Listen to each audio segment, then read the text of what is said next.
Good morning guys, kung anong mga oras nyo to napanood. Gusto ko lamang i-share sa inyo na first time ko nga pala ma-invite sa mga gantong pagkakataon. At syempre hindi natin to palalagpasin. Na nandito nga pala tayo ngayon sa Honda Safety Driving Center. Tara, samahan nyo ako. Isa to sa mga inaasahan natin sa mga driving skills, syempre sa pagtuturo. Hi, nice to meet you. Kayo ay Pwede ano lang, si One Trip.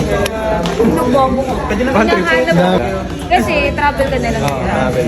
Wala ka pa naman. Hello po madam, Hi, Jim. Chinito po. Hi, kayo ay si? Chinitong takbo. Oo, sinito nga naman. Ano nga bang privileges na matatanggap mo or ma-experience mo kapag na-invite ka sa mga gantong event? Siyempre, meron niyang free breakfast or free coffee. Siyempre, bago mag-start lahat, ayan, inintroduce muna yung mga nandito kung sino yung mga kasama natin. Vloggers, ayan, sila yan. Bago nga pala kami mag-start sa test drive, kailangan muna namin i-briefing sa mga bagong features niya. Siyempre, kung magkano na rin yung pinaka-XRP ng Honda Click 160. Ito yung mga bagong features niya. Siyempre, ito yung pinaka-gusto natin. Yung 3 available colors niya na may silver metallic, black metallic, at red metallic. Pero bago kami mag-test drive, tinuro na rin muna sa amin yung mga don'ts and do's. Yan, para safety na rin syempre yung pinaka-importante bago kami sabak sa test drive. Kung lamang din pala i-share sa inyo dito sa Honda Safety Driving Center, hindi lang yung mga small CC yung tinuturo nila or tinitrain nila sa mga gantong bag. Meron din mga big bike, mga kotse, yan. Syempre, meron din silang certificate dito kapag nag-driving lesson kayo.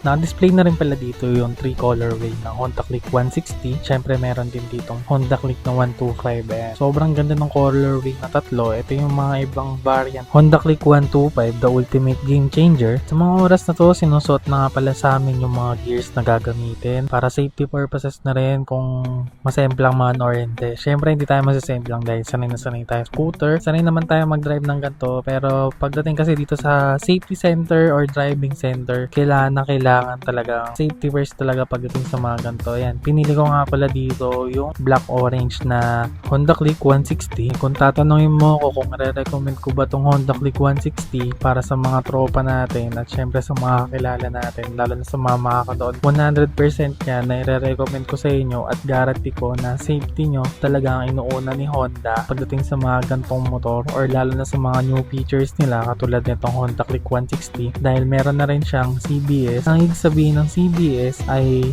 combi braking system. Pag nag-brake ka kasi sa likod, meron na rin siyang 30% na mag-brake din sa harap. Yun yung pinakamaganda sa gantong motor. At syempre, after neto, tinanong pala tayo kung ano yung insights natin sa Honda Click 160 or yung experience natin pagdating sa Honda Click 160. Pinakagusto kasi natin dito, yung safety niya, lalo na sa braking, tapos yung handling niya, acceleration, at syempre yung pagdating sa fuel efficiency na 50.3 kilometers per liter ang nakuha consumption nito sa bawat biyahe natin, kaya sobrang tipid talaga. Malaki na rin pala yung size ng gulong nito. Ang alam ko sa harap ata 100 or sa likod naman 120. Pero ito naman, yung isa sa mga maganda dito na features niya, kasyang-kasya yung full face na helmet dito sa may compartment niya.